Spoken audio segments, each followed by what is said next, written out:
Welcome back to Going to Ground with me, Andrew Rumsey, another of our short reflections on place, faith and landscape. Also built heritage, increasingly as I'm taking you around some of the gems of church architecture that I see in my role both as Bishop of Ramsbury in Wiltshire, a little village in this amazing county that my post is named after, an ancient role looking after the Church of England here, and also as joint lead for church buildings and cathedrals in England.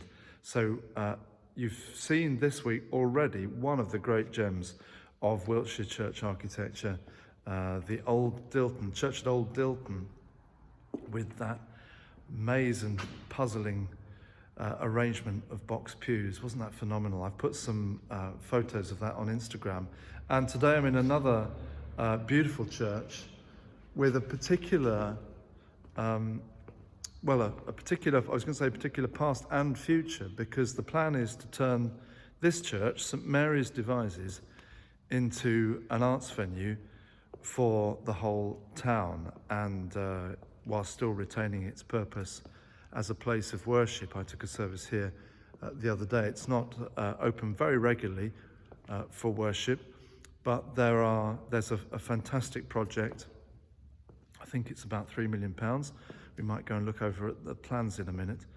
And in this amazing nave, there will be, I hope, a whole range of recitals and exhibitions and meetings made possible if everything goes well. We very much hope it will. So I wanted to show you this great example of a church which is thinking imaginatively about how to use the space for the whole community. It's a week of great interest around this theme in the media. There was the National Churches Trust that I mentioned to you on Wednesday report, the future of the UK's church buildings, that was announced on Monday. And there was a lecture given by Simon Heffer about this theme on Wednesday night in London for the Churches Conservation Trust.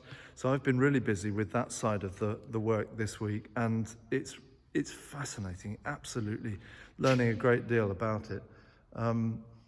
Because although I've worked in churches and been in churches since I was a baby, I've only lately really learned to love them as for all they represent. Partly because, in some ways, I've seen them principally as places of work, and just they're so familiar that I've not considered them with enough perspective. But now that I've been touring around them, goodness me, I'm realizing what they represent. Anyway, I just wanted to show you, particularly here in St Mary's. I'll give you a bit of a pan round, because I know that sometimes I do this rather quickly, and you don't get a sense of the whole place. And the most striking thing, I think, about St Mary Devizes is this high roof. And at the west end, it's superb high arch. I've just been taking some still pictures of that. Look at that. That's in the tower end. But see, now that I understand is 13 meters high, that arch. And I've never seen anything. I've never seen one as high as that. It goes right up into the tower. Let me see if I can give you an impression of it standing underneath. Look at that. Amazing.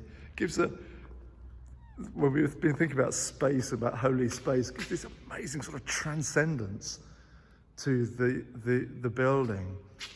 That will speak volumes if we can use this creatively. I might just try and show you, see if I know there's a board here about the plans. New rector I put the new rector in on, again, Wednesday night, I think.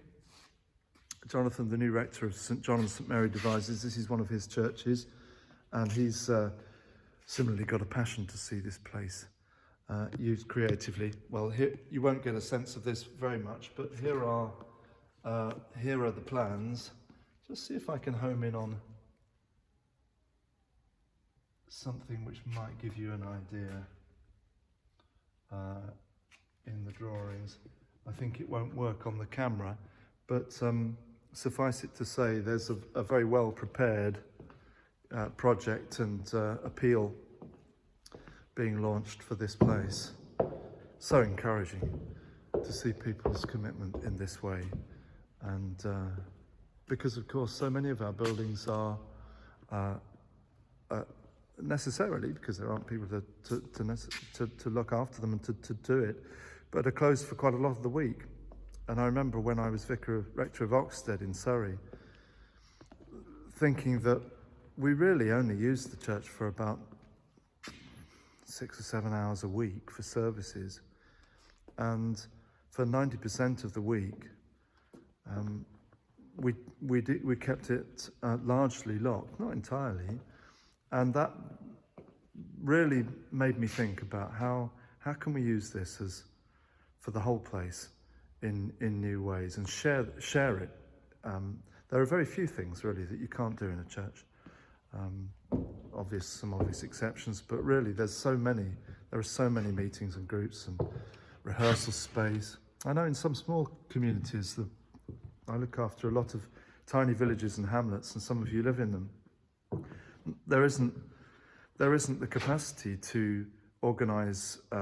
We can't have venues in every tiny village, of course, and each church has got to find its own place, its own way, whether it's for what's increasingly called faith tourism, because so many of our village churches have people calling into them just to learn something of the story, but also, well, you know what I mean about just being in an old church.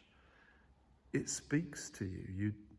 You don't need really to put anything on for the church to speak to you. It does the work. It does the work for you spiritually.